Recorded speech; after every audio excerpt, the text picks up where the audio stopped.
What if the bass learned your heartbeat and started playing it back before your chest could catch up? What if the crowd around you swayed in time to someone else's breath, and for a blink you counted more shadows than there were bodies? Some stories are too strange to be true, but nights like these make you wonder if the dark has a guest pass of its own. Welcome back to my channel, Whispering Abyss. Tonight, I have something truly haunting for you. From a strobe that thinks ahead to a basement that refuses to close, these are party club stories where the lights are never the safest place to look. From whispers in the bathroom line to a DJ booth that remembers the wrong name. Every story here is a mystery waiting to unfold. Which story creeped you out the most? Let me know in the comments so I can pin the scariest take. Story 1. When the strobe blinked before I noticed it in the middle of a drop, right when the crowd sucked in a breath. The strobe fired, and for a blink my eyes weren't the ones in charge. The light went first, then my eyelids followed like they were learning to be human again. I know how that sounds, but if you have ever felt the room move ahead of you by a step, you know the taste of it like a coin on your tongue you can't spit out. I worked the light booth at a club people only call the sink because the floor dips near the stage. It smelled like fog fluid and spilled citrus cleaner, sharp and sweet and wrong. The DJ, a quiet guy named Helix, liked his strobes at 1/2, just enough to make faces look like flip books. I like control. The board hummed under my palms. The crowd below was 1,000 blinking cameras, and I told myself they were all mine. The first hint was simple. My strobe bank clicked into a wind-up pitch, that high whine you feel in your teeth more than your ears. Then the light pulsed a fraction before Helix hit the drop. It was ahead, like it had peaked to the next second while I was stuck in this one. I leaned in and checked the DMX line. No lag, no ghost values. The UPS and my feet ticked down minutes because of a building surge we had earlier, a little digital hourglass that made every choice feel expensive.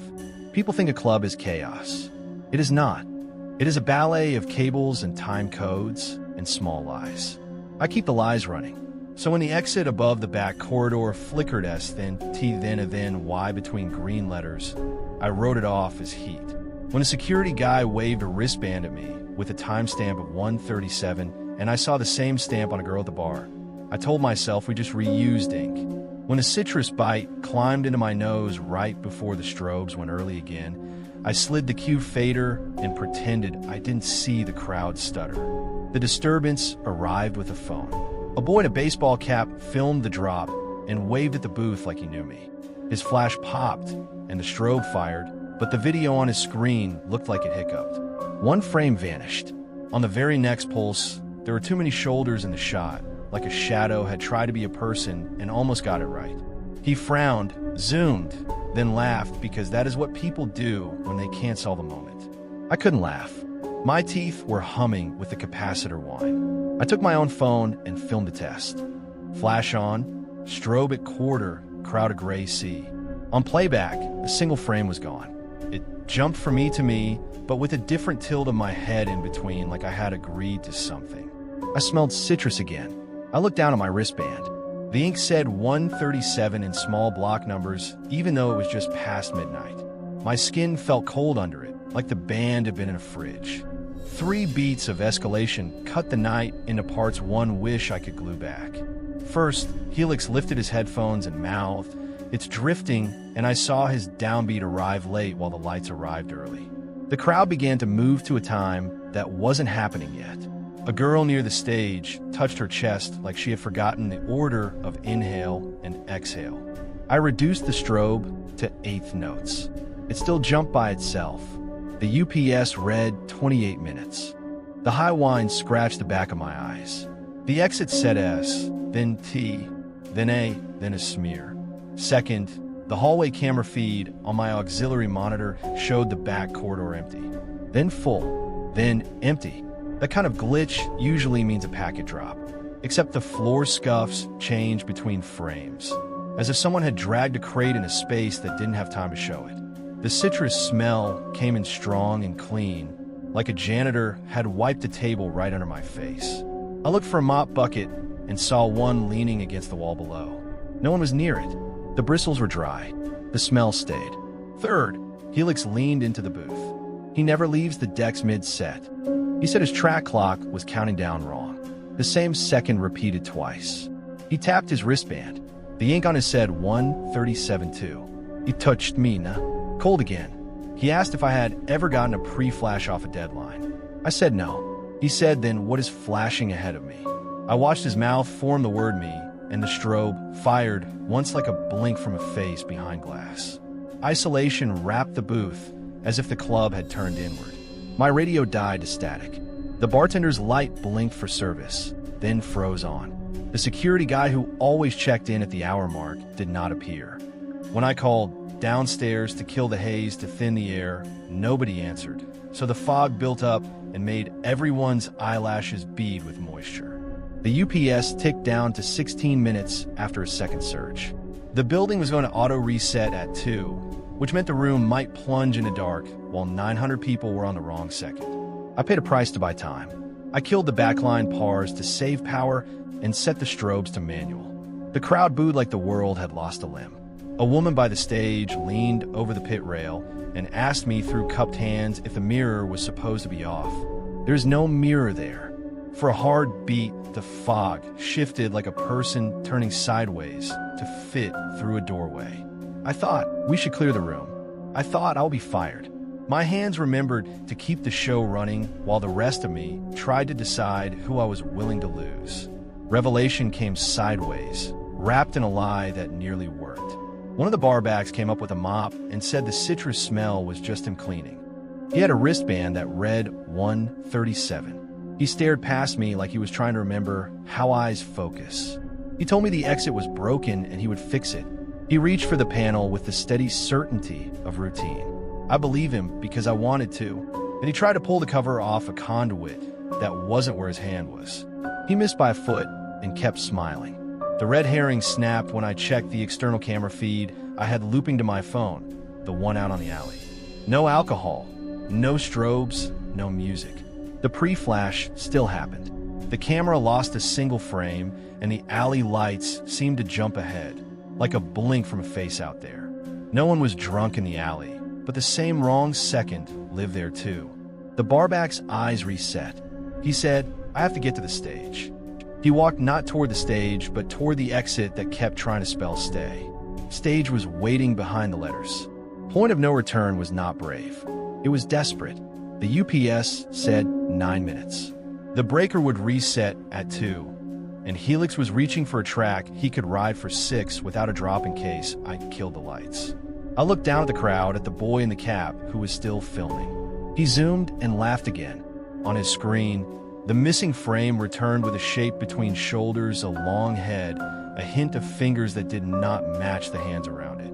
I cut main house power to the strobe bank and locked out the board. The club sighed. Not silent, not safe. Just one machine, less than a room full of machines. People cheered because they could see each other again. The high wine sank to a mosquito and then disappeared. The citrus smell stayed, like a smile after a joke has failed. Helix threw up a hand, riding his track minimal and dark. The exit letters went solid for the first time. The barback stopped by the sign, as if remembering a forgotten rule. Then the darkness I had invited finished its work. The climax began with sound. A click that was not mine. The strobe fired anyway. Just once. It lit the crowd in a single slate blue moment, and in that slice, every eyelid was closed. Not blinking. Closed like sleep. Then open again as if nothing had happened. A cheer rolled through and died on its own feet. The boy's phone dropped another frame and picked up a different arrangement of faces. The girl at the rail waved as if greeting a friend. Her wave did not belong to her arm. I smelled citrus like someone was rubbing peel under my nose. I looked at the exit and read stay again, and in the space between the letters I saw the truth I should have seen earlier. The Ms. Wire was old. The shadow behind the sign made AG where there should have been none. Stage had been blinking, not stay. The thing wanted the stage. It wanted the booth. It wanted the place where time was controlled by a human hand. I unlocked the board and routed the last of the UPS charge to the booth camera, the one pointed at me. I turned on my phone flash and aimed it at my own face. That was the twist I wish I could take back. The missing frame, where it lived, needed a flash to open. I gave it one. The strobe fired ahead of me, and my reflection in the plexi of the booth glass smiled before I did. It smiled too wide. I felt a cold pressure in my wristband, as if someone were taking my pulse from the wrong side. I heard my voice in the monitors say, check like a test of a mic I had not touched. The barback tilted his head, but this time he looked straight at me, and his eyes filled with the wrong second. I had one choice left, and I took it. I killed the main house, not just the strobes. Darkness poured like water. People screamed because humans do that when their bodies lose details. In that dark, the thing stepped through the frame I had made. It did not need to borrow anyone. It had a host waiting. I felt my grin drain out of my mouth like ink and land on the floor of the booth. The UPS died with a polite click. The room breathed in as one. The exit went out entirely and then came back reading stage like it had finally remembered its name. In the flash from 100 phones lighting the room, I saw the delayed echo of my choice. The boy in the cap lowered his camera and frowned at the screen. On his video thumbnail, a still image of the booth showed me standing exactly where I stood, except my eyes were closed and a hand rested on my shoulder from just out of frame.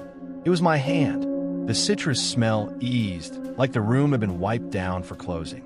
Helix's track crawled back up, brave and brittle.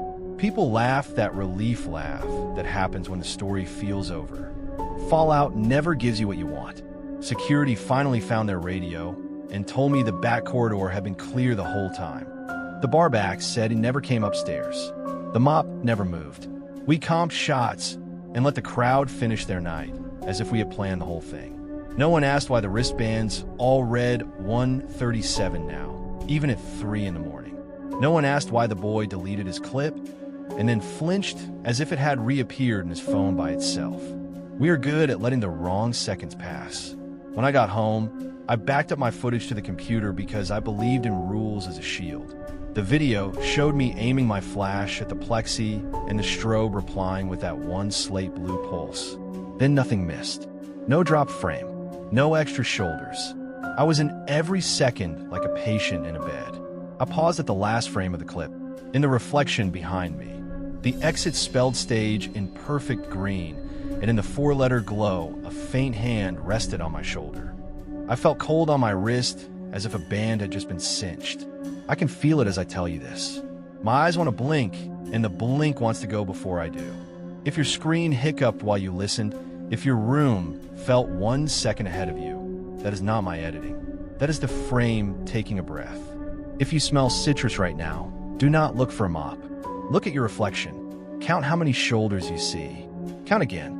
I'm trying to keep time for both of us, but my UPS is out, and I can't promise which second you are in. Some nights, I dream the exit over my bed flickers stay until the shadow shifts and the missing letter appears. It is patient. It has all the frames I refuse to look at. It is writing my time in small ink on my skin. The number is always 1:37. I wake up before I blink, and that is how I know is still here, winding up like a high wine just under the ceiling fan. If you are still with me, close your eyes on purpose. Open them slowly. Tell me if the light got there first. Story 2. The guest list that added my name, I heard the scratch of a pen before I reached the velvet rope, like someone was signing a contract inside my skull. The bouncer lifted his clipboard and frowned. A line was crossed through a name, then rewritten with a neat hand I recognized too well. It was my name. He tapped the paper, the tip of the pen ticking. "You're already inside," he said, not as a joke. The night air felt colder than it should.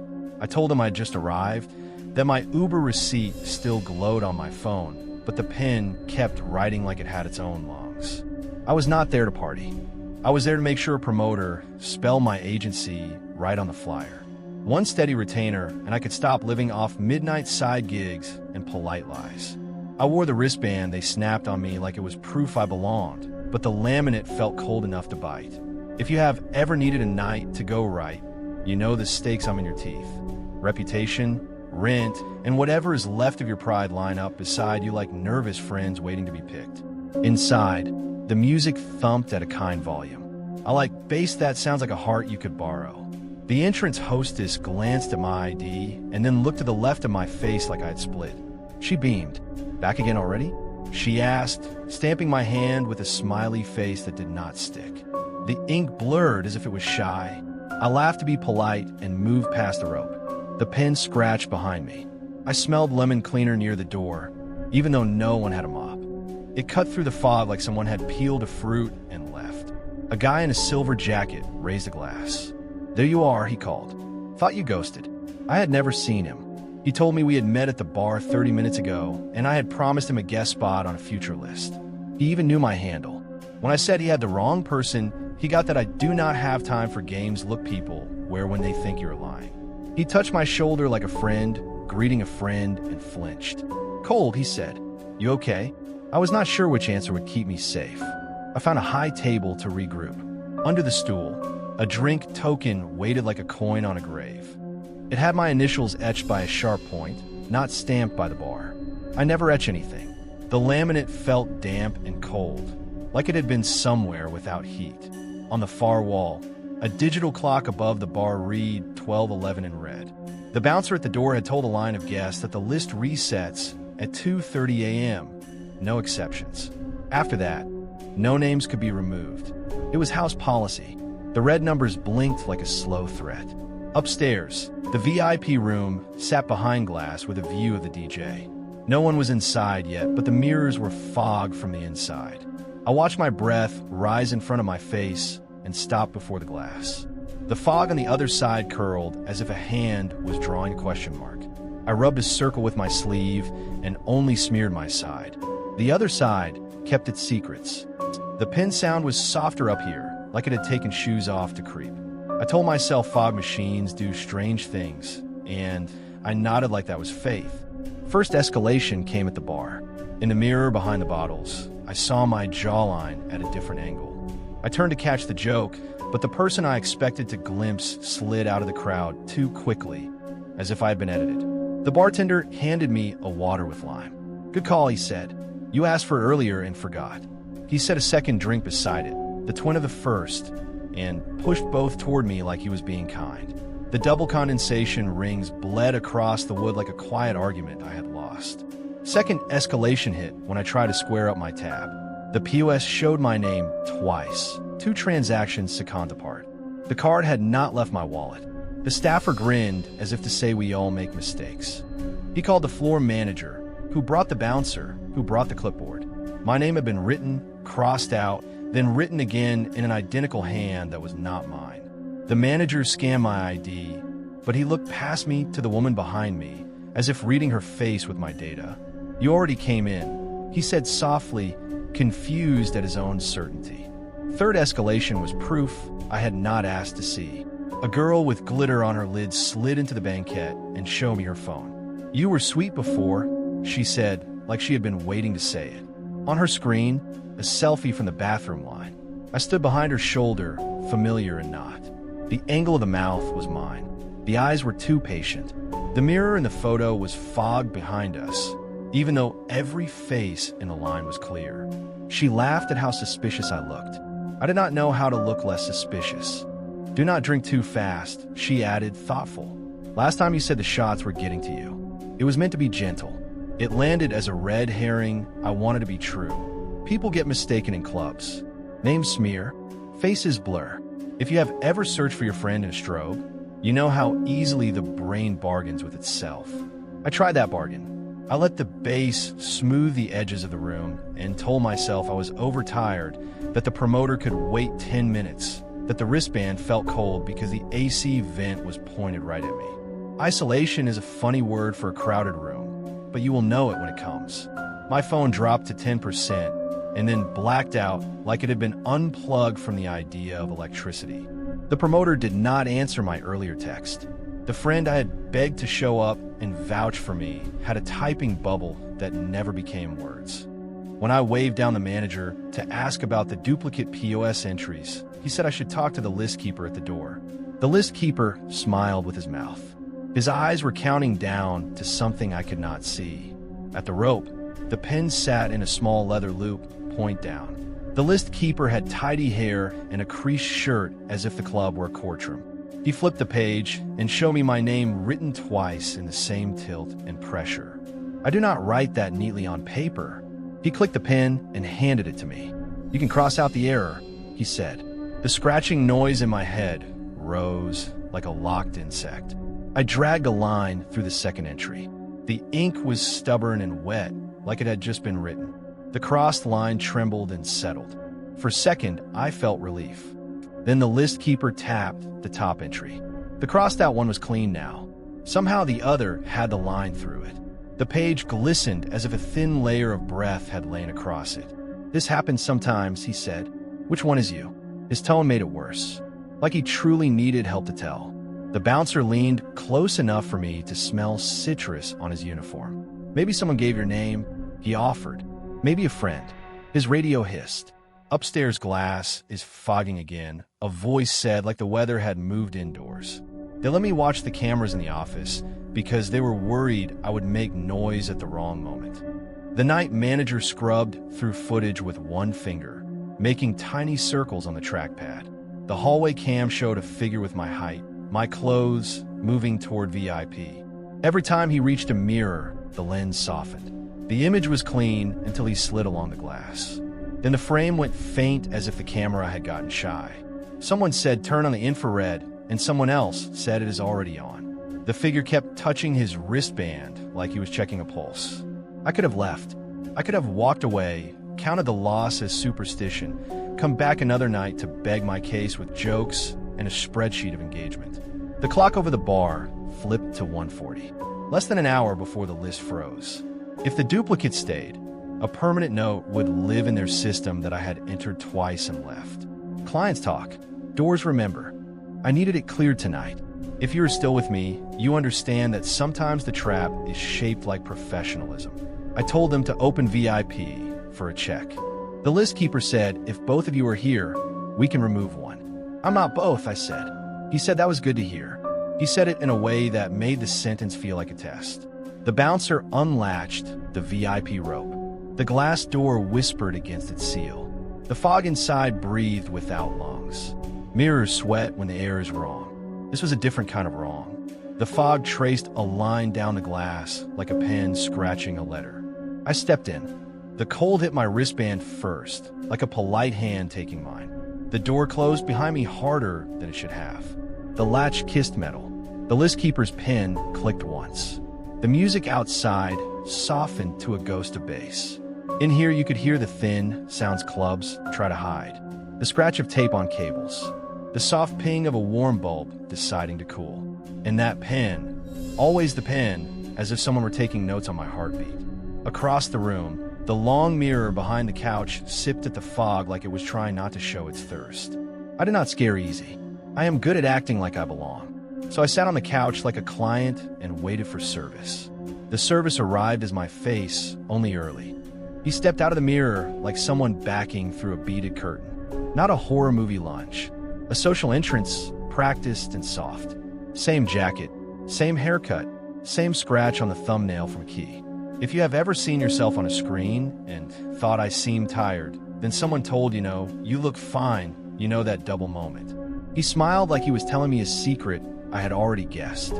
He sat where I had sat. Cold licked my wristband through the laminate. The fog behind him cleared in a circle as if giving him his mark. "You are hard to catch when you are late," he said. His voice was my voice sifted through thick curtains. He tapped his own wristband. The laminate made a clack I felt in my molars. He lifted a drink token between two fingers. "Same etch, same initials. Found this under your seat earlier." He offered it back, as if that would fix anything. I asked what he wanted. He tilted his head, the way I do when trying to be kind to a bad question. He said I had been sharing my name for years. He said the list was just keeping up. He nodded at the clipboard visible through the glass. It was not a guest list, not exactly. It was an assignment sheet. Nights need faces. The house does not like holes on the floor. He said every time I promised to be two places at once, the pen found a way. Every RSVP I did not honor was a notch. Every late arrival was a scratch. It sounded petty, which made it feel true. He leaned forward. "I can handle the heavy nights," he said. "Big rooms. Brand activations. The kind of attention you say you want. You can keep the quiet ones." It felt like a deal with a boss, not a thing without breath. I felt myself wanting to sign something just to stop the scratching noise. He read my jaw and smiled. "We only need a mark," he said, and slid a linen coaster toward me. The surface was damp, but not from anything in the room. The pen was in my hand before I remembered picking it up. When the tip touched the linen, the fog on the mirror wrote at the same time, as if I were writing with both hands in two places. The line on the coaster broke into a dozen hair-thin scratches. The red herring shattered here. All night I had told myself it was confusion and kindness and long hours. The office door opened a crack. A security guy raised his hands, not entering. The list keeper spoke through the split. "Just need his name confirmed," he said, as if we were finalizing a delivery. I asked for proof that this was not just a prank. He nodded toward the TV on the wall. The hallway cam replayed the earlier footage with timestamps and ID logs. The same barcode associated with my ID flashed twice, captured clean. The second time my face never appeared. The system had registered a person with my details and no face. Point of no return is sometimes a physical step. I stood and walked to the mirror. If you have ever leaned close enough to a mirror to fog it with one breath, you know how it waits for you. The glass was cooler than the room. I raised the pen and drew a straight line down the mirror. The line appeared on the paper outside the room, the one on the clipboard, just as straight. The duplicate held my gaze. I saw a small scar under his left eye that I had never noticed in my life. I lifted my fingers to check. My skin remembered where it had come from. He said, "Here is the tidy way. You cross out the entry for the one who leaves early. You go home. You get sleep. I cover the mess. No one whispers that you are unreliable." He spoke like he was doing me a favor. That is what made it feel like drowning in a warm bath. I asked what happens if we cross out the wrong one. He smiled. The fog behind him drew the letters YOU and stopped before the question mark. The pen in my hand shook. The climax did not look like a fight. It looked like paperwork. The list keeper slid the door an inch and pushed the clipboard inside, as if you could pass a treaty like a salt shaker. The top entry was my name. The second entry was my name. Beside them, the tiny box for a cross-out and the time. 2:11. I wrote an X through the second line, and the glass behind my double clouded, as if he had breathed for the first time. His eyes warmed, and in that warmth I saw stealing. I saw all the nights I wanted to skip walking toward him on their own legs. Then the mirror showed me something true. The fog that came off his mouth left no condensation on the glass. It evaporated faster than vapor does. It was not air, it was ink. The line I had just drawn on the page outside, diluted by breath. He was not breathing, he was writing. That was the twist I had been ignoring. The list did not count longs. It counted strokes. It counted marks that looked like consent. He spoke my next thought aloud. "If you leave now, the reset locks at 2:30. Your name belongs to the night, either way. Better to have a version of you to blame." I cannot live with that. I also could not win by logic. I did something cheap and human. I wrote my name a third time, quickly and wrong, with a sloppy loop on the last letter I have had since high school. The pen tore the paper a little. The sound made my molars ache. The mirror smeared like a palm had pressed hard from the other side. For a second, there were three of us in the glass, a triptych of propositions. The list keeper swore softly like he had dropped a tray. The bouncer looked over his shoulder as if hearing his own name for the first time. The immediate consequence was chaos wearing perfume. The door to VIP swung inward. Security rushed in and froze. Two men with my face. The one on the couch lifted his hands like a polite suspect. The one standing put his palms on the mirror. The mirror did not accept them. People talk about fight or flight. There's a third thing called perform. I chose it. I pointed at the double and said he is the one from the footage. It was a useless sentence. The radios all spoke at once. The clock over the bar clicked to 2:20 and kept going. The list keeper made a hard call that sounded easy. He crossed out none of the names. He said the system would decide on reset. He said we should clear the room at 2:25 for safety. The double smiled at that procedure like it was dessert. The bouncer suggested we escort me out quietly to avoid escalation. The double nodded like he approved my removal. That was when it hit me that he did not need my consent anymore. The third signature had given him a future to chew on. He could exist without me saying yes. He had my RSVP in ink. They walked me through the staff corridor. The mirrors and the line of framed posters fogged as we passed, and I tried not to look. The music died by degrees, fading like weather. At the door, the list keeper glanced at his page and flinched. A fourth line was appearing all by itself, my name with the promoter's event 2 weeks from now attached. The pen sat still in its loop. It was not moving. The sound of scratching came from somewhere I could not point to. The list keeper folded the page like a secret and slid it into a drawer as if paper could break a spell. Outside, the air tasted like batteries. A couple argued by a rideshare, and a girl cried in a bathroom stall with the door open to the alley. My phone lit back up to 20% like the world had forgiven me a little. I texted the promoter a brave message about miscommunication and rain checks. He sent back a thumbs-up emoji and nothing else. I sat on the curb and watched the digital clock through the window flip to 2:30. The interior lights did a tiny dip as the system reset. I imagined the list freezing like ice, my name trapped like a leaf with bubbles around it. The delayed echo arrived 3 days later. In the window of a deli, I saw my reflection standing with his head tilted, reading a posting for a DJ residency. I was not tilted. The deli glass fogged in a little oval at mouth height and then cleared. At home, the bathroom mirror misted while the shower was still dry. The wristband I had kept on my dresser for no reason felt cold when I passed. The drink token with my initials turned up in my coat pocket, even though I had thrown it away. If you have ever tried to throw away a thought, you know that weight. I tried to warn the hostess when I went back the next weekend. She smiled with her mouth and looked past my face as if she were reading the guest list behind my eyes. The list keeper had a new pen, as if buying a different brand might silence the scratch. He said kindly that the system had reconciled my entries. He would not say which one was me. The promoter shook my hand like something had already been decided. He introduced me to people I had never met who claimed we had worked together last year. The mirrors in VIP looked tired, like they had been awake too long. You want a moral here, I know. Do not share your name lightly. Do not RSVP to nights you do not intend carry. Do not leave your reflection unattended in rooms with fog. I can give you those, and they will sound like jokes you tell to keep your heart gentle. The real thing is smaller. It is the scratch of a pen somewhere close every time you agree to be everywhere. It is the cold feel of laminate on your wrist when no one is touching you. It is a clipboard that only needs your handwriting once to learn it forever. If you are hearing this and your screen dimmed for a second, if the glass on your phone picked up a thumbprint you do not remember leaving, that is not your settings. That is a little annotation being made in the margins of you. Listen for the scratch when you say yes to one more thing after midnight.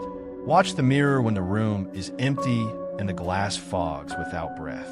You will think it is nothing. Then your name will turn up on a list you never asked to be on, written more neatly than you write it, ready to be crossed out by a hand you will swear is yours. Now we move, if you are brave, to the next story. Story 3. Basement B2 never closed. I took the elevator to a floor that did not exist, and the doors open anyway. If you have ever heard machinery underwater, that low glugging hum that makes your teeth feel hollow, you already know the sound that lives under our club. It sits below the coat room and the ice machine and the drywall the owners brag about. It tastes like a coin pressed to the back of the tongue. Flyers in the stairwell curl the same way every night, always toward the locked door with a faded B2 sticker, like paper knows where air comes from when people don't, which was my first hint that the building breathes wrong. I was night manager then, proud of a laminated badge that got me past the velvet rope with a nod. The job is mostly keeping time. Last trains, last calls, last warnings for hands on strangers who think music is an excuse. Promotion rumors had my name in them, if I could keep closing smooth for a month. That is a small thing that feels big when rent has sharp teeth. So when the elevator button for B2 began to flicker on its own at 1 a.m., I told myself bad wiring and wrote it down like a person who wants to keep his job. Security logs say a lot and mean less. Our showed B2 checked hourly, initials scrawled in a hurry that looked familiar. None of my guards remembered doing it. Half of them did not even know there was a B2. When I asked about storage, the day manager shrugged and said we moved everything out years ago during the flood renovation. He smiled like that was brave history. The air down the stairwell smelled cold and metallic anyway, the way sprinklers smell when they have been sitting too long. Old water learns a taste. It teaches it to you if you linger. The first night it truly spoke to me. The crowd upstairs was ordinary and loud. We were running a neon theme. Every table had rings and bracelets that snapped bright if you bent them in the dark. The elevator kept stuttering at the lobby like it had a cough. Guests complained that it skipped their floor. Somewhere in the music, a thin hum threaded. Not from the PA, deeper than that. The B2 light pulsed, then held steady without any finger near it. When I pressed the call button to make it stop, the button went calm like I had said a word it liked. I sent Luis, a guard with a steady gait and a father's patience, to walk the stairwell to the bottom and knock on the door. The radio fuzzed when he dropped past B1. His voice came back rounded and strange, like he had stepped into a tunnel. He said the flyers are curling, boss, and I said yes, paper does that when air moves. Then he said I hear a fridge, a big one, like an appliance on its own floor. He turned the knob for a sound check and laughed. Locked, he said. Of course. Then he said something that did not sound like him. He said I will sign it off. The log that came back had his initials, but the loop on the L looked like mine. If you have ever looked at your handwriting and seen a tired version of yourself in it, you know the feeling. I took the book to the office and compared old nights.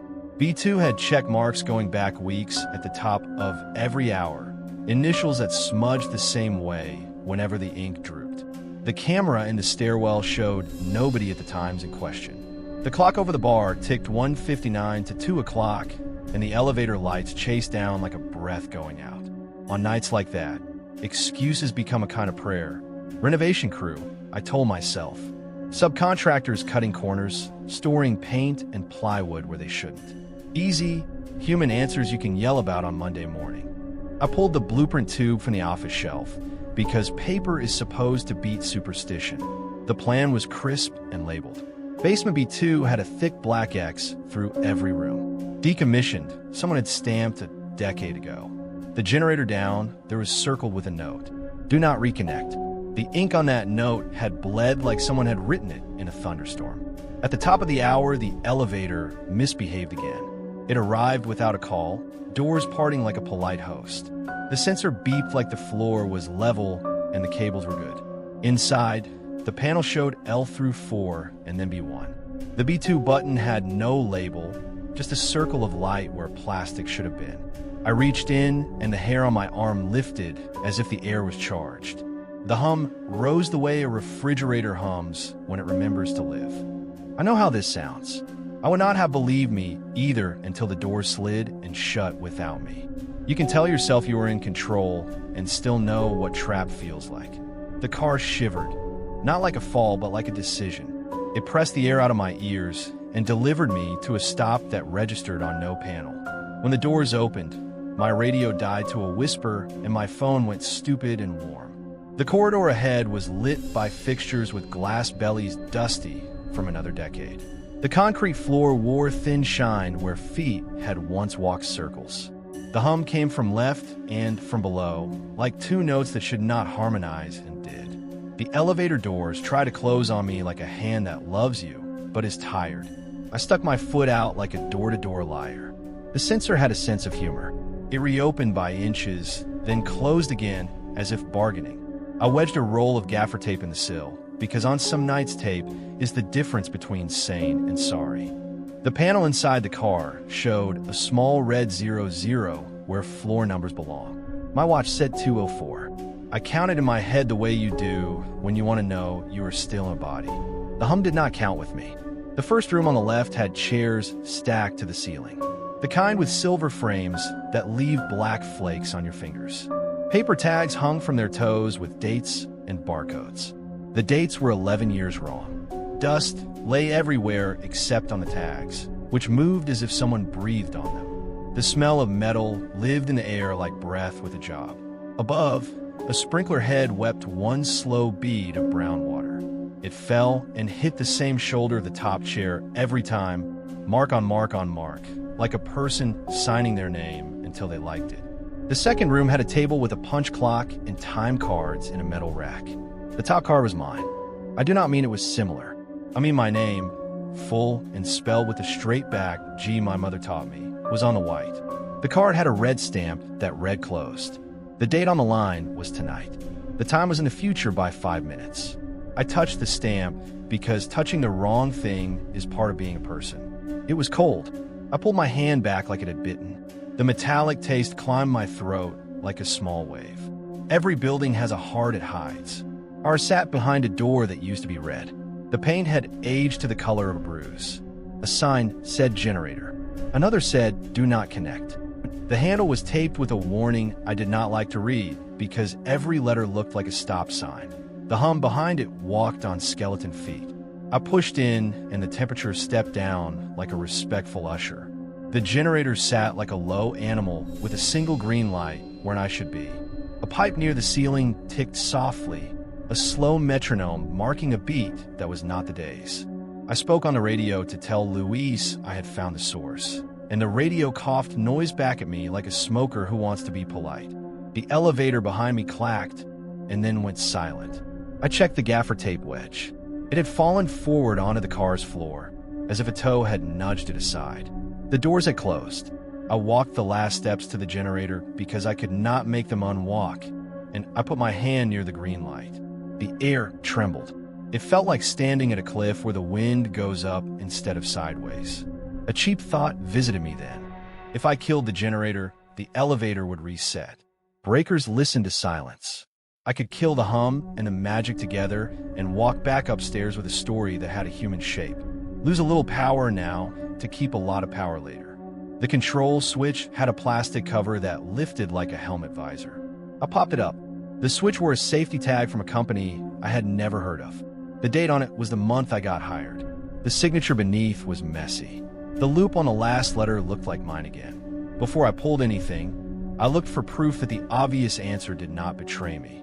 Storage crew, I told myself again. Renovation contractors using the dark to hide invoices. The third room offered me that lie. Pallets waited under a plastic sheet with the name of a vendor who still sells us napkins. A hand truck leaned like a guilty kid beside them. I lifted the plastic. Dust smoked up and made my nose try to sneeze. The barcodes were numbers we retired when the club changed POS systems. The hand truck's wheels had flat spots old enough to vote. No one had been down here except ours had. I put my hand back on the switch and counted to 3 like a technician on the phone with a stranger. 1. The hum slightly shifted, and for a second, I heard music from upstairs refracted through concrete like light through water. 2. The flyers in the stairwell lifted in my mind's eye, all their edges curling toward me in one breath. 3.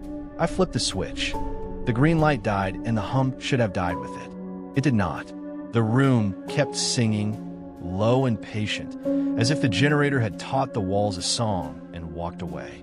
That should have been my sign to leave the dead alone. I gripped the switch and felt an echo of weight swing there, like I had turned it before. When I stepped back into the corridor, the air came at me faster, the way it does when the AC kicks after power sag. The clock on my watch clicked to 2:11 and then stuttered like it wanted to be kind and wait. The elevator doors were closed. The panel inside was a flat black square. I put my shoulder against the seam and pushed, and the seam pushed back, a proper door doing its job. A little humor helps when the other option is panic. I told the darkness a joke about managers who fix things with guesses. It laughed by flickering one of the hallway bulbs twice. The punch clock ticked a notch. The card on top of the rack ejected half an inch like a tongue. The red stamp on the desk lifted on its own as if a hand had just used it. It left a wet rectangle on wood the way a glass does. The smell of metal got brighter. Down the hall, a sign that said egress pointed toward a dead end. Some old building codes are just lies in polite fonts. I went to the time clock because it had my name on it, and that is the kind of witch that will follow you home if you do not stare in the face. The cards in a rack had names of bartenders who quit years ago. I knew 2 of them. The ink had not faded. The top card had a fresh line with my name and a stamp ready to imprint. I touched the edge, and it jolted a little like a cat demanding attention. The red pad smelled faintly of citrus under the iron. Maybe I imagined that. Maybe the cleaning crew's ghost had sense enough to wipe down even the tools of ghosts. I pressed the card because something in me wanted to know if I could refuse, and I do not recommend that logic to anyone. The stamp came down with a firm clap that sounded louder than what deserves. The card now read closed beside my name and a time that belonged to nobody I had ever been. The punch pressed the cardboard deep like a small grave. The generator hummed from a room that held no power. The B2 light on the elevator panel, which did not exist, glowed through a blank cap for 1 second, like an apology. When the doors opened, they did not bounce. They slid smooth and bright, as if customer satisfaction mattered here. The panel still showed no numbers. The mirror inside collected my face and the tired angle at which I had learned to hold it. Behind me, the hallway shifted. Chairs adjusted their rust. The sprinkler bead fattened for its fall. I stepped into the elevator with my name still damp in my pocket and a taste in my mouth that had no place in air. The doors closed, and my watch hiccuped back to 2:0 for like a rewind that failed to ask permission. The ride up took longer than the ride down, which is how lies work. The doors parted to a slice of normal noise and a thin chorus of hey, where were you? The radio liked me again, all chirp and data. Luis leaned over the rail and raised his hands like a man who lost a coin and found a ring. He said, "You were just behind me in the stairwell, boss." He said he had signed B2 because I asked on the hour. He said I was the one who told him the door was fine. He lifted the logbook, and my initials were there, crisp as if the pen had drinking water in it. Upstairs, the bartender with the fast hand said the ice machine had tried to die at 2 o'clock and then decided not to. The DJ swore his booth lights dimmed for a count of 2 and then caught themselves like a person who trips on a curb and pretends it was a dance. The flyers in the stairwell faced the ceiling for a moment and then curled back toward the basement door as if reminded of manners. The B2 button on the elevator panel looked healed, an unmarked metal circle that disapproved of being noticed. I do not think it likes attention the way we do. It does not need applause. I wrote my incident report in the office because paper tells the smallest lies if you train it. I logged the hum with times and descriptions. I logged the illegal storage theory and crossed it out when the blueprints told me company policy would laugh. I logged the generator alive with no power and put a question mark, I hate, in a margin. The closing manager of the night before had left a sticky note that said closet leak again and a smiley face that looked like a bandage. My pen scratched the way pens do over damp spots. The scratch sounded too loud in the empty room. When I clocked out, the time card tray upstairs slid smoothly. My card was not there. The slot with my name on the plastic label was empty like a missing tooth. The assistant manager found it sitting on the windowsill facing the back alley, as if it had wanted air. The word closed on it was a red the color of warning triangles, the ink risen like a burn. I asked if anyone had touched it. She shook her head. She said the night looked normal on paper. She said we had made budget. That is the kind of math that keeps people blind, even good people, even me. The delayed echo came in my email 3 days later, flagged urgent by the system and calm by the human. A payroll auto message thanked me for covering inspections I did not do. The attachment had time stamps on the hour for the night I had said what I saw. Each entry said B2 checked by initials that belonged to me even when I do not want them. The building software logged a power cycle to the elevator bank at 2 o'clock and 3 o'clock, and then again at 4 o'clock. Equal little dips, as if someone practiced breathing. The hum of my apartment started the next night under the floorboards where there is no floor. I tried to talk sense to the owner on a Monday when the world seems fixable. He walked me through the basement with the pride rich people wear like cologne. He showed me the sealed door B2 and the concrete pour line that said nothing gets through.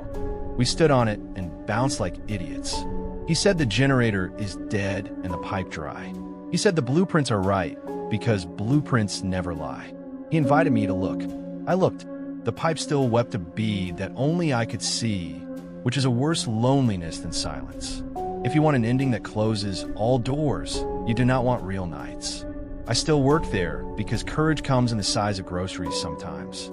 I avoid the elevator on the hour the way people avoid old lovers in small towns. I take stairs that breathe on my ankles and pretend not to feel it. The flyers in that stairwell curl every night toward the B2 door, and I straighten them like I am kind, and they curl again like the building is kind back. The hum comes and goes with no respect. I can taste metal on the air, sometimes when nothing made of metal is near. Every so often, the button for B2 warms under my thumb as if we share blood. I do not press it. It presses me and remembers where to put me. If you ever ride an elevator and feel the floor change its mind under your shoes, get off. If the light for a floor with no name flickers, do not see if it spells a word. If your time card ends up on a windowsill, take it home and burn it in a pot where the fire is allowed to think. Keep your initials close. Do not sign the air. It signs back. You may hear people say that buildings are dead when the lights go out. That is not my experience. The club after closing has heartbeats. Some are compressors, and some are rats, and some are memories with engines. Basement B2 is not a place we closed. It is an hour we forgot. On the hour, it wakes and does the work it was built for. It does patrols. It moves air. It stamps the names of whoever is responsible for the room above. It waits for a person who keeps time to take the ride and write a line that reads closed on a night that does not end. If this story found you on a late screen and somewhere under your desk a hum began, do not go looking for the appliance. Put your ear to the floor and listen like you are eavesdropping on an ocean.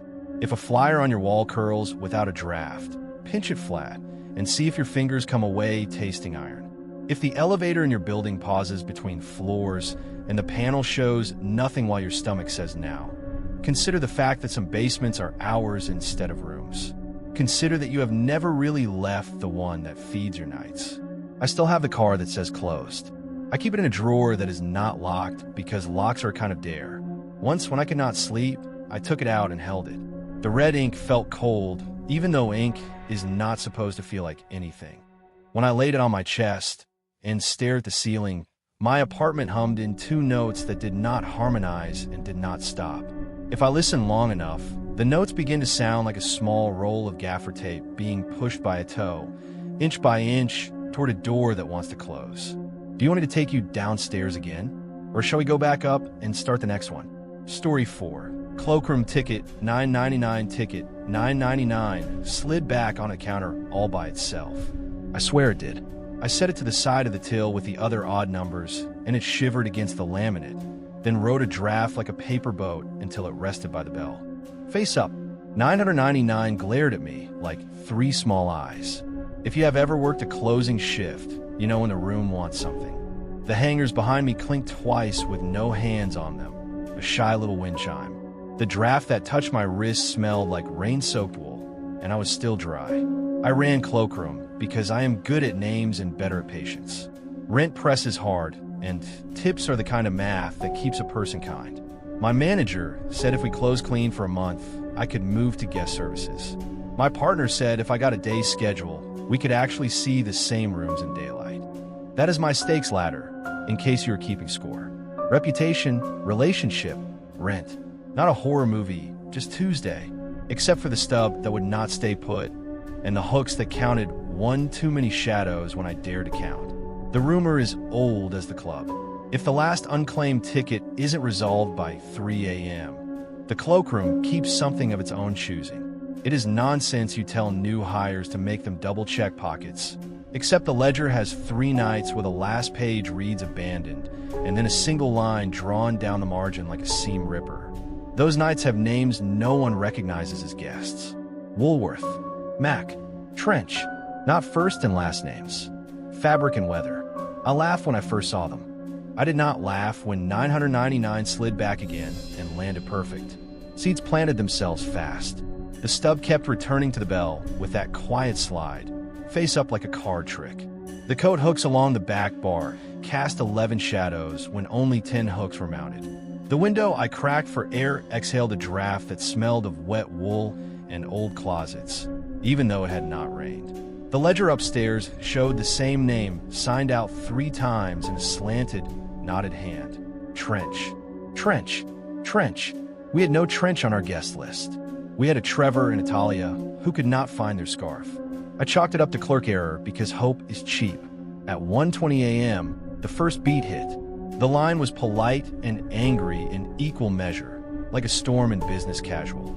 A woman in a silver dress handed me ticket 128 and asked for a navy coat with a belt, and the stub fluttered out of my hand and landed 999 up again, like it wanted to be read into the record.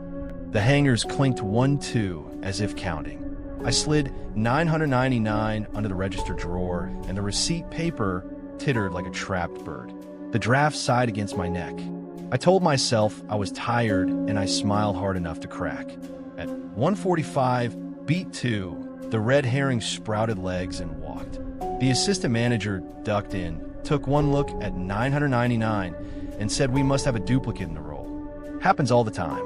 She fetched the numbering machine from the supply cupboard like a magician, showing me the hidden pocket. We cracked a fresh coil and ran it. 913, 914, 915. It went steady through 998 and then hissed and sliced on its own like it had cut a finger. No 999. The roll ended. She flipped the core. No hidden strip. She went pale, then managerial again. Must have been an old batch, she said, and left me with the bell. At 2:05, beat 3 took shape. The back window lifted an inch even though I'd dropped the latch. A clean cold slid in and curled around my ankles, the exact scent of a coat brought in out of rain, that almost sweet, almost sour steam that will breathe. The hooks along the back bar clinked lightly as if something had settled its weight. A shadow hung where no cloth should. I told myself the light was bending against glass. I told myself the numbering machine was wrong. 999 slid to the counter again and tapped once against the bell as if reminding me of the hour. Isolation set in the way it always does on busy nights. Everyone means well, and no one is available. The floor manager was juggling a birthday meltdown. The bartender had a broken drawer, and my only backup was restocking ice. The radio on my hip crackled when I keyed it and died when I started to speak, as if the room had sucked the battery for a sip. A girl in line asked if I could keep her tote in the back. Another man demanded I find a black coat that looks like every black coat in the city. The draft tried to slip a hand into my sleeve. I flinched. I made a choice at 2:15 because you always do, even when you pretend the choice is not a choice. Destroy 999 or hold it for the claimant. I tried to tear it. The paper gave and then knit, the way receipt paper sometimes does when humidity makes it cocky. I fed it to the shredder under the counter, and the shredder seized like a small animal that swallowed a bone raw. I held the pieces up to the light. They fell together on the laminate as one long stub and turned back over 999 up. I kept it. That was the pressure point that will not unpress. Consequence came quick. The coat-shaped shadow detached from the bar and followed my shoulder like a loyal pet denied attention. The hangers sang a thin song every time I moved. Patrons felt it without knowing. They hunched in a brief, confused shiver before they smiled again. I asked a co-worker to stand with me. He lasted 30 seconds and said he had to pee, which is the kind of brave lie people tell when rooms push back. I stamped the time on the ledger to look busy. The ink refused the paper and sat on it like dew. At 2:25, the red herring broke clean. I carried the numbering machine to the office so I could prove to my own nerves there was a rational hole to fall into. The owner's nephew was there pretending to be helpful. He fed a new coil through with much show. The counter clicked 001, 002, 003. The machine spit on his fingers and laughed in metal. It coughed and ended on 998, and the blade snapped shut like a mouth. He went to write 999 by hand, and the pen refused to get ink on that part of the paper. It slid straight off like oil. I ran back to the counter because the line was building a storm. 999 sat where I had left it, patient as a parking ticket. The window pushed another inch, the draft now steady as breath. The smell of rain-soaked wool went from memory to presence. The hooks clinked again, then stopped like a reprimand. The ledger's last page lifted in the corner as if someone under it had inhaled. I flipped it and found the same slanted signature, signed 3 times, in a hand that looked like wire pressed into paper. Trench, trench, trench. The third signature dragged a tail that hooked like a hanger. You can be brave and still want to witness. I waved down a couple leaving early. They were sweet and sleepy and ready to be delighted by anything. I said, watch this. I dropped 999 on the floor. It skated across tile as if the ground had a slope I could not feel, then lifted at the corner, flipped, and landed face up against the baseboard. The girl gasped. The guy laughed and said magnets, the world's laziest explanation. I handed them their coats. The draft slid between us, and the girl rubbed her arm as if someone's sleeve had brushed her. She did not see anyone, which made it worse. At 2:40, the coat arrived without cloth. That is the only way I can put it. The space of a garment stood before the counter and pretended gravity, empty shoulders, and the suggestion of weight. If you have ever taken a coat off a hanger and felt the warmth it kept, you know the ghost that remains for a second. Imagine that second stayed and asked for service. The bell chimed with no finger. 999 was not on the counter. It was in that space, pinned where a lapel would be. The hooks behind it counted one more shadow. I asked if I could help, because habit is braver than prayer. A line formed a respectful gap the way people do around paramedics and street fights. No one could say why they were standing where they stood. A woman behind the space sniffed and said it smells like rain and mothballs, then apologized to the air. The draft lifted the hair on my wrists. I heard wire hangers clink in a tiny answer. I held my hand out, palm up, as if asking for the stub. The space leaned. Cold breathed against my skin. 999 settled weightless across my palm, suddenly heavy like a coin you do not want to spend.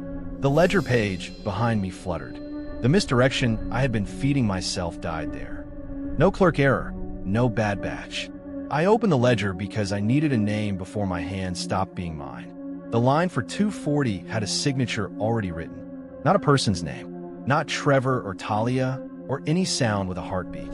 It read Kashmir in a script like thread crossing thread, a little loop on the H that made my teeth hum. The previous 3 lines said trench. Before that, Mac. Before that, Ulster. Garments, not guests. Care instructions, not surnames. The cloakroom had been checking out its own inventory for years. Point of no return struck at 2:52 when I decided to hold 999 for whoever would claim it properly instead of tearing at it until my fingers bled. If the room wants a transaction, give it one, I thought. Let it sign and be done. My partner texted, "Are you safe?" and my reply bubble sat while the draft read my knuckles. I tucked 999 into the crook of my hand, like you would tuck something into a friend's pocket. The space across the counter cocked its empty head, as if listening to a song only it could hear. The hooks lifted their metal brows.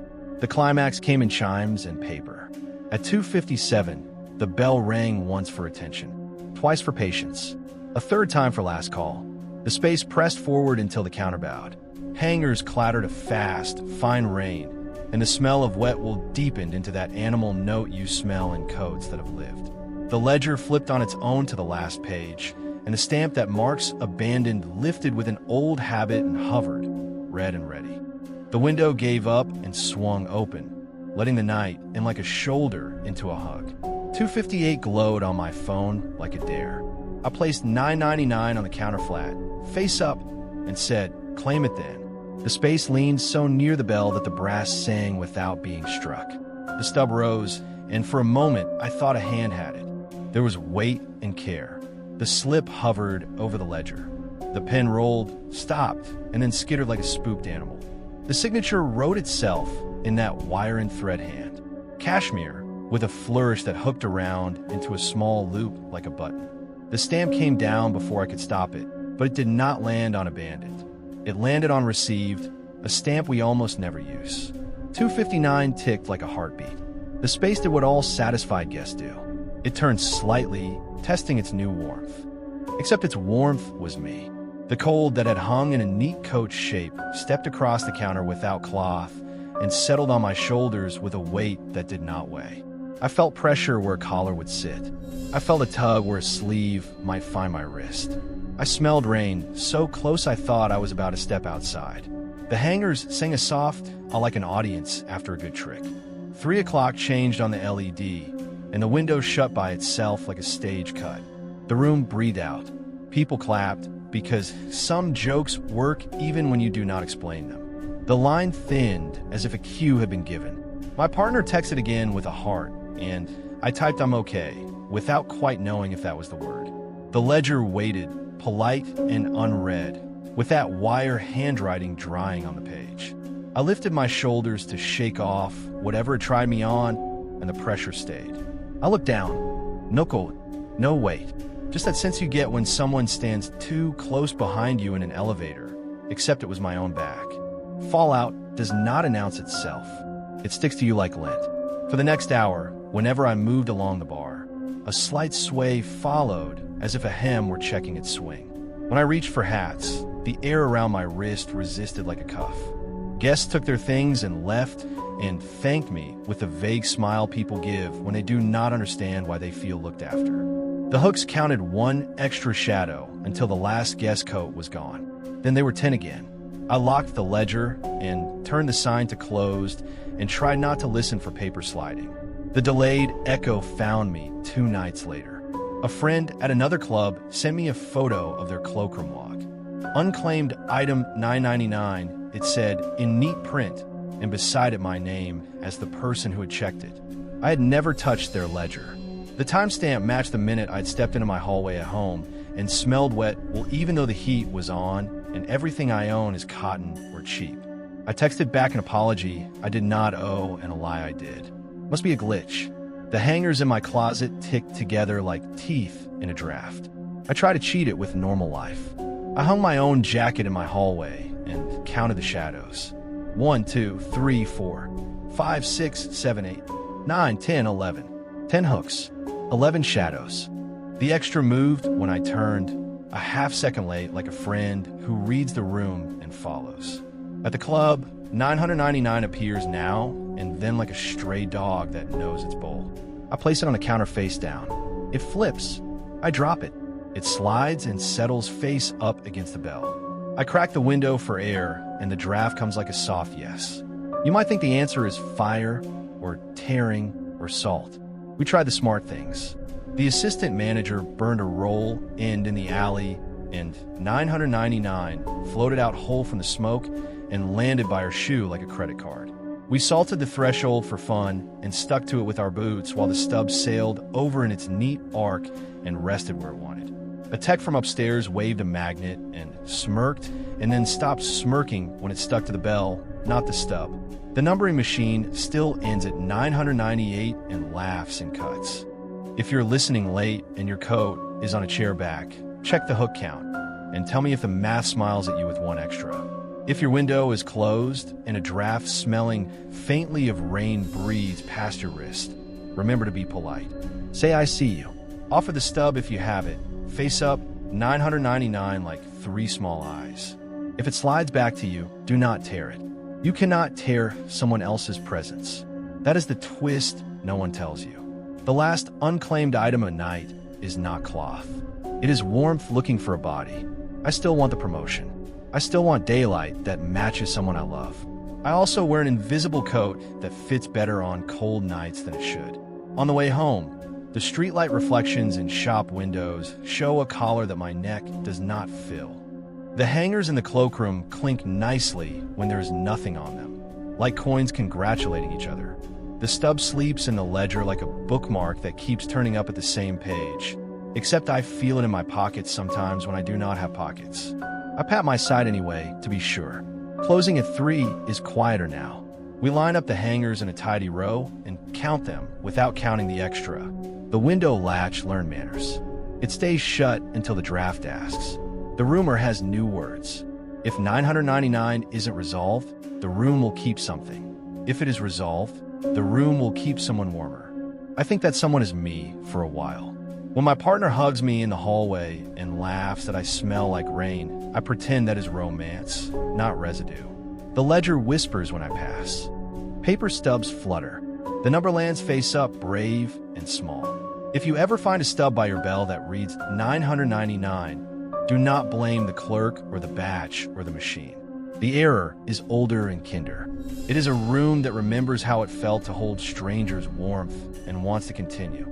Be careful what you hold past closing. Be careful what you promise to keep for just a minute more. The hangers will clap softly at your good manners, and the draft will thank you with the smell of rain-soaked wool, and you will wonder if the warmth around your shoulders belongs to you. Now, before the lights come up and the coat room goes still, tell me, shall we begin Story 5? Last call at 3:03? Story 5. Last call at 3:03. The bar clock said 3:03 when I walked in at 9:15. The minute hand had the decency to look stuck, but the second hand twitched like a butterfly pinned to cork. If you've ever closed a place enough nights in a row, you know which machines learn your name. The POS chimed a hello that sounded like hurry. 3 clean glasses on the rail reflected the neon sign in a neat triangle I hadn't made. I set one aside, and when I turned back, another had slid into place, 3 again, like the hour was practicing with props before it arrived. I was tending on a Tuesday that wanted to be Friday. Anniversary crowd at table 6. Industry kids at the far rail. The owner's niece collecting content with her phone and a flashlight. I needed this month clean, rent, reputation, and a tiny raise if the manager stopped using words like maybe. That's my stakes ladder. If you've ever had a smile with numbers chewing your ribs, you already know the flavor of the night. The DJ cued warm disco, the kind that hides the shape of your thoughts, and the clock's second hand twitched toward an answer I didn't want. First oddity was soft. A tab at 9:28 printed with the time 3:03. It was a single gin and tonic for a man with kind eyes who tipped with a folded drawing of a cat. I laughed and tore the stub off and wrote 9:28 on it with a Sharpie like I could bully the world into order. The next receipt did it again. 3:03 in small stir numbers, as if the printer was tired of being awake at multiple hours. I rebooted the POS. The second hand on the clock twitched twice, approving or impatient, and the triangle of glasses breathed a quiet clink. By 10, people started saying they'd heard this song already. Not like the DJ is looping, but the kind of quiet certainty people have when they recognize the shape of time. I checked the playlist and saw Staying Alive cued twice an hour apart, which is a stupid joke the night makes when it likes you. I swapped tracks and gave them bass with fewer winks. In the long mirror behind the bottles, I caught a bartender's shoulder moving with my rhythm, shaking tins in time. The reflection's sleeve rolled higher than mine. I tugged mine up. In a glass, the other me didn't. You can swallow a red herring if you chew quick. I told myself it was a glitch. The POS spits if the network coughs. The DJ fat-fingered a cue. The clock needed an AA and a therapist. But the numbers insisted. Every receipt after 10 p.m. stamped 3:03 in black. The industry kids raised their glasses in threes like it was a bit they had rehearsed. An older woman at the rail traced the twitching second hand with her fingertip on the glass and said I love when time gets nervous, then laughed and asked for water and a lime. The first clear disturbance arrived at 12:51. A trio of empty coupes slid across the brass, not fast, but like someone pushing checkers with a lazy finger. They clicked into a triangle and settled as if gravity had a thing for symmetry. I wiped a ring beside them. The ring stayed wet, an unblinking eye. The clock's second hand shook 3 times in place, but didn't advance. The mirror bartender tilted his tins and poured with a flourish I don't use, then looked up as if he'd heard me. If you've ever seen your own posture with someone else inside it, you know the cold I mean. I tried to outpace it with competence. You can't haunt a fast bar. I filled orders clean. I smiled like a good secret. I rang last call for shots at 1:30 to avoid ugliness later. The receipts kept lying. 3:03, 3:03, 3:03, the way a drumline practices until it forgets what quiet is. The triangle of glasses kept reassembling when I broke it. 3 like teeth, 3 like saints, 3 like a countdown that had settled on a favorite number. At 1:47, a man in a ball cap said I swear I paid already, and he had. His copy read 3032, which made all of us wrong together. Isolation is odd in a shouting room. The busser vanished to cry in the walk-in for reasons he didn't want to share. The bar back lost radio. My manager went outside to check the line and found his car double parked by whoever future him had planned to be. The niece's phone died with a soft apology from the battery. The DJ cut music for a second, and everyone booed like they were afraid to be unscored. In the mirror behind me, the other bartender never looked up.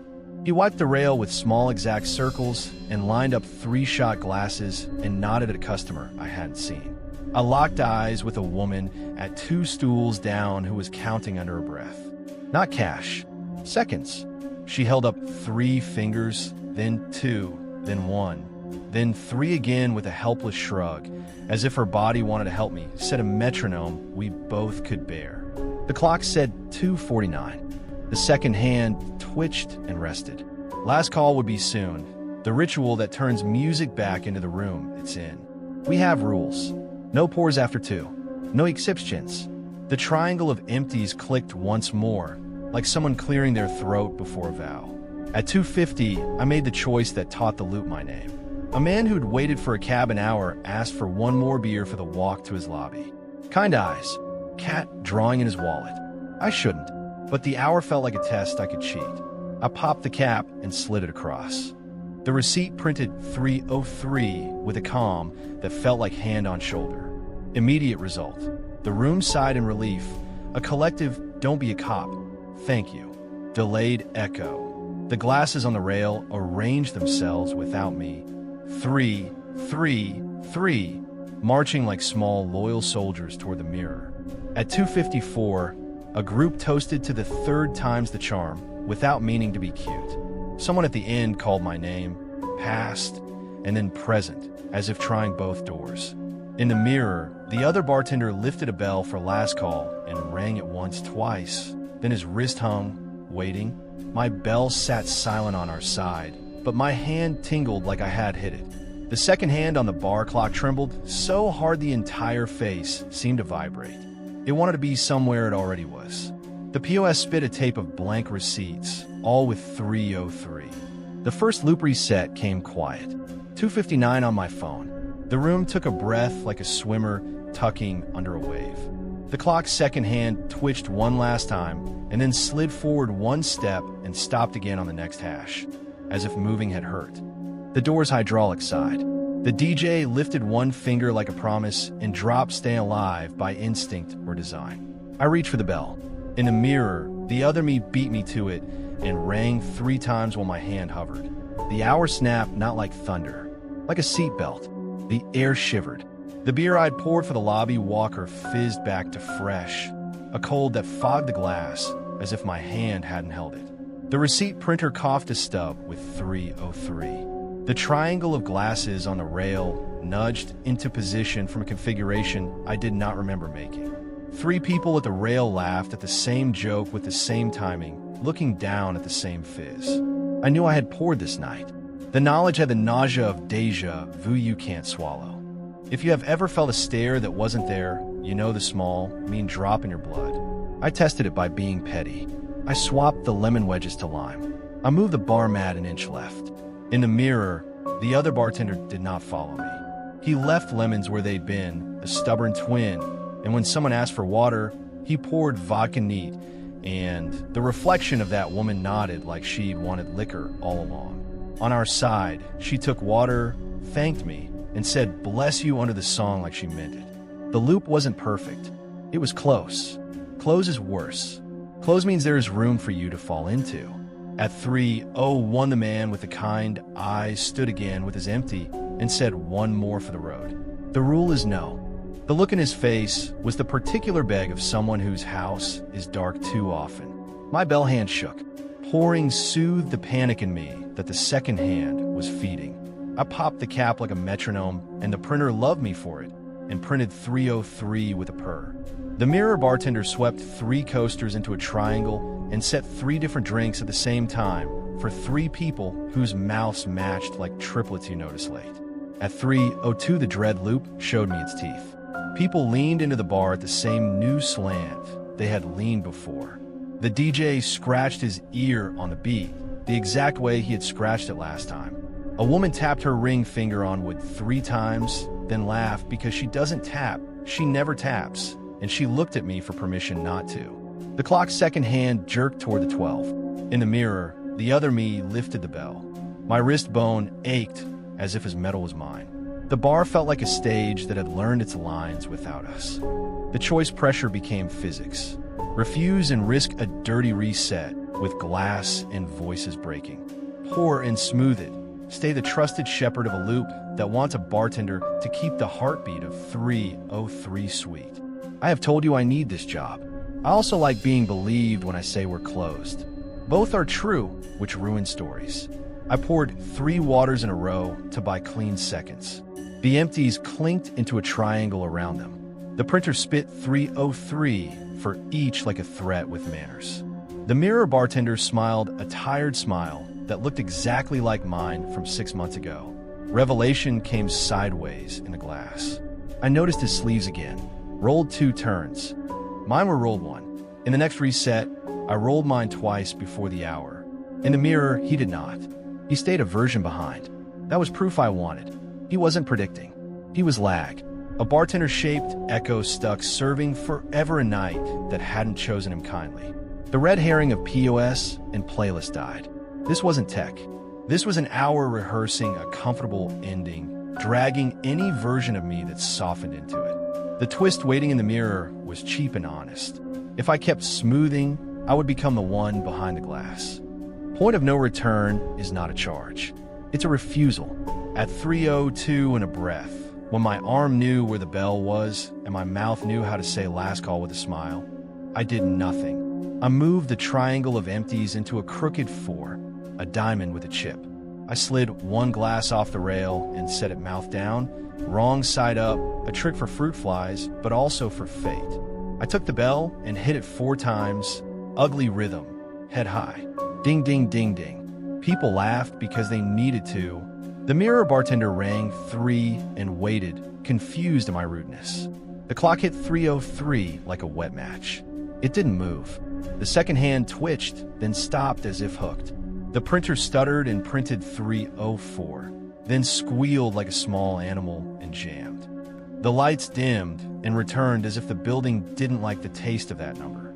A guy at the end knocked his knuckles on wood 3 times, and then 4, because I said 4 like saying rabbit rabbit at the first of the month. The loop tried its reset anyway. It pushed the room, and the room pushed back. The beer refizzed, and then went flat because time had gotten shy. The climax isn't heroic. It's service. The triangle of empties skated toward each other. I blocked them with my forearm and let them tap into me like tiny, polite collisions. The mirror bartender grabbed for the bell again, but the reflection misaligned. His hand landed where the bell would be if the bar were yesterday. He banged air, startled. I reached behind me and pulled the big wall clock off its nail like a carnival prize and set it flat on the bar, face down, second hand screaming against wood. People cheered because they were drunk, and anarchy is cute. The hour hissed, a cat under the refrigerator. The other me stilled. He looked up, and I had the terrible sensation of looking across the bar at a coworker whose shift I was ending by accident. His mouth formed the word please. I do not know what he meant. Please let it be. Please let me out. Please do the thing you always do, so I can keep being the one who gets blamed when time steals the tip. The DJ killed music for once on purpose. Let the room breathe. 100 glasses clicked 3 times by habit, and then 100 hands forced a fourth. Messy, brave, out of sync like a heart that refuses a bad rhythm. For 1 beat, the mirror went honest. It showed only bottles, no bartender, no me. The triangle of glasses on my side relaxed and became a clumsy line like teeth after braces. The printer threw a tantrum and puked a scroll of times that had never existed in our house. 258, 307, 312, 303 again, petulant.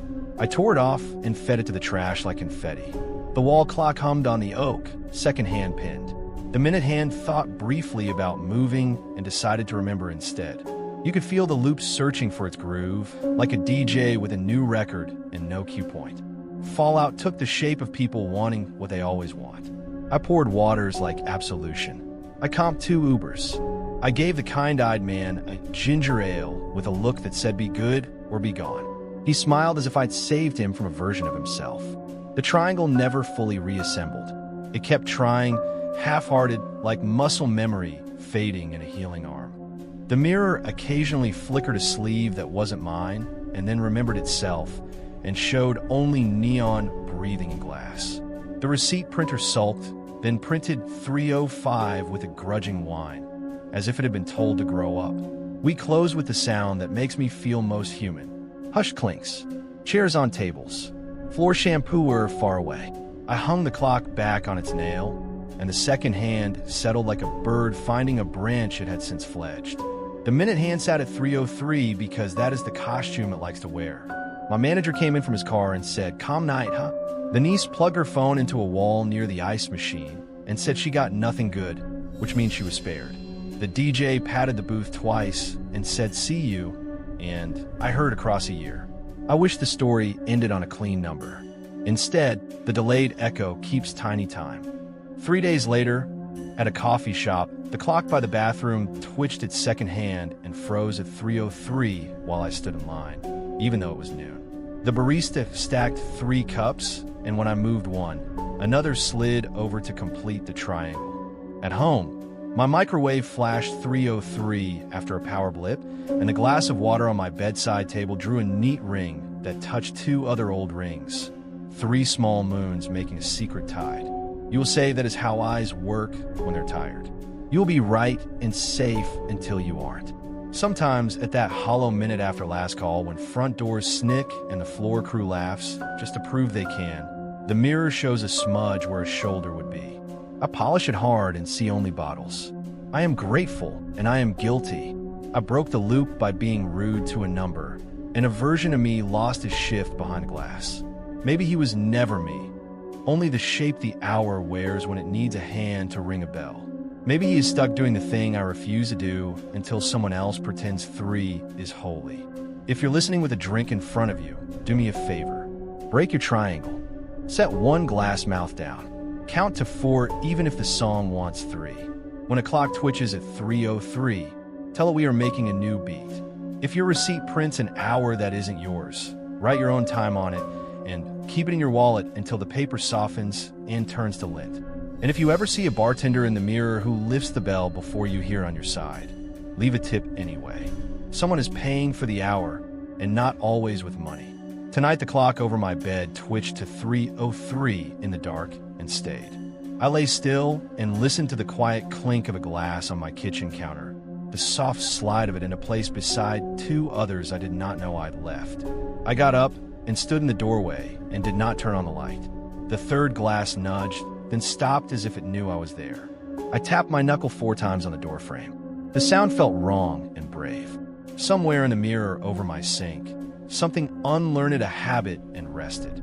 That's our last call for tonight. And that closes the night.